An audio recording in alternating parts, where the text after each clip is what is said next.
गरुड़ पुराण, जीवन, मृत्यु और परलोक के रहस्य।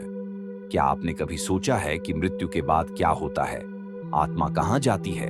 क्या वास्तव में कोई ऐसा लोक है जहाँ कर्मों का लेखा जोखा होता है और भाग्य निर्धारित किए जाते हैं?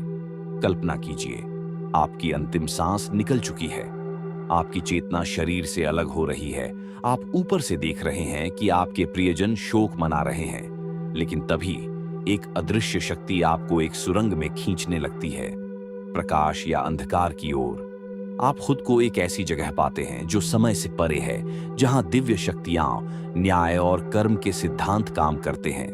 यह केवल एक प्रश्न नहीं है, बल्कि एक ऐसा रहस्य है जिसे प्राचीन ज्ञान ने सदियों से समझने का प्रयास किया है। और इस विषय पर सबसे गहरी जानकारी हमें गरुड़ पुराण से मिलती है, एक पवित्र हिंदू ग्रंथ जो मृत्यु के रहस्यों, आत्मा की यात्रा और कर्म के सिद्धांतों को उजागर करता है। लेकिन अगर मैं कहूं कि गरुड़ पुराण की शिक्षाएं सिर्फ परलोक तक सीमित नहीं हैं, बल्कि ये हमें जीवन में सही मार्गदर्शन भी देती है, ऐसे रहस्य जो हमें पीड़ा से उबरने, कर्म को समझने और अपने भाग्य को बदलने में मदद कर सकते हैं।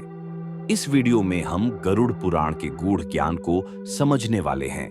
हम मिथक और सत्य के बीच अंतर करेंगे और उन रहस्यों को उजागर करेंगे जो सदियों से छिपे हुए हैं। हम जानेंगे इस पवित्र ग्रंथ की उत्पत्ति और महत्व, मृत्यु के बाद आत्मा की यात्रा क्या वास्तव में होता है, यमराज के रहस्यमय लोक और नरक में दी जाने वाली सजाएं, और सबसे महत्वपूर्ण, यह ज्ञान आपके जीवन को अभी कैसे बदल सकता है। ये सिर्फ एक कहानी नहीं है, यह एक प्रकाशन है। जीवन और मृत्यु के उस पार क्या है, इसका एक झलक। क्या आप तैयार हैं? चलिए शुरू करते हैं। गरुड़ पुराण की उत्पत्ति और महत्व। गरुड़ पुराण को समझने के लिए हमें पहले समय में पीछे जाना होगा, एक ऐसे युग में जहां ज्ञान पुस्तकों में नहीं, बल्कि दिव्य संवादों में सुरक्षित था। यह माना जाता है कि गरुड़ पुराण एक पवित्र संवाद पर आधारित है, जो भगवान विष्णु और उनके वाहन गरुड़ के बीच हुआ था।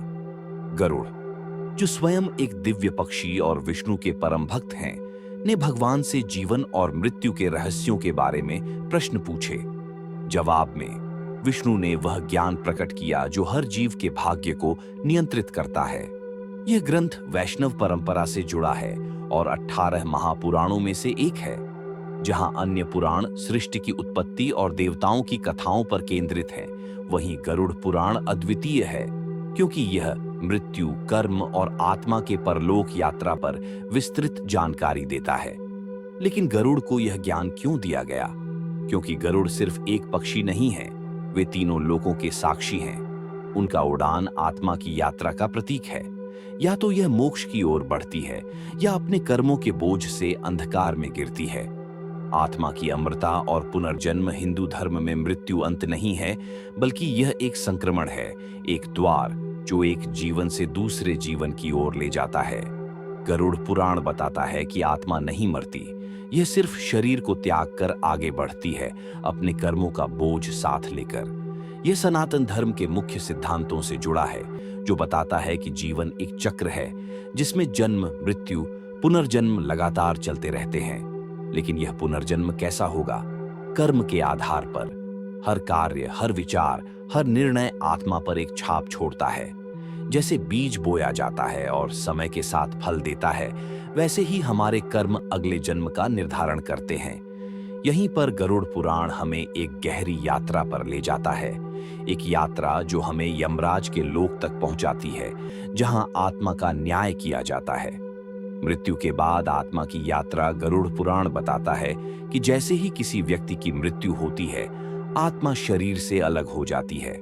यह एक अदृश्य यात्रा की शुरुआत होती है, जिसे आमतौर पर 3 प्रमुख चरणों में विभाजित किया जाता है। 1. मृत्यु के बाद की पहली स्थिति। मृत्यु के तुरंत बाद आत्मा एक अस्थिर स्थिति में होती है। इसे प्रेत अवस्था कहा जाता है। इस दौरान आत्मा को अपने शरीर, घर और प्रियजनों से लगाव बना रहता है।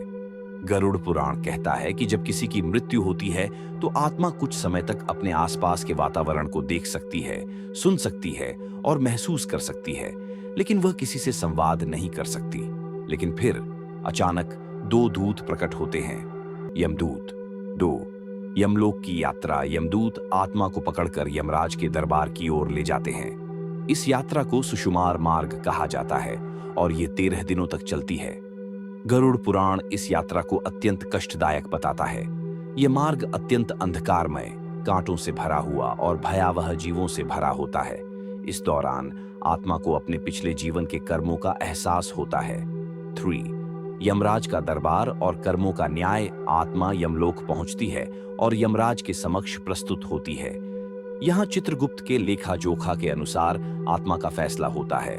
इसके आधार पर आत्मा को 3 संभावित गंतव्य मिलते हैं। 1. मोक्ष, मुक्ति। पुण्य आत्माएं जन्म मरण के चक्र से मुक्त हो जाती है। 2. स्वर्ग, देवलोक। पुण्य अधिक है लेकिन मोक्ष संभव नहीं तो आत्मा को स्वर्ग भेजा जाता है। 3. नरक, पाप अत्यधिक होने पर आत्मा को सजा भुगतनी पड़ती है।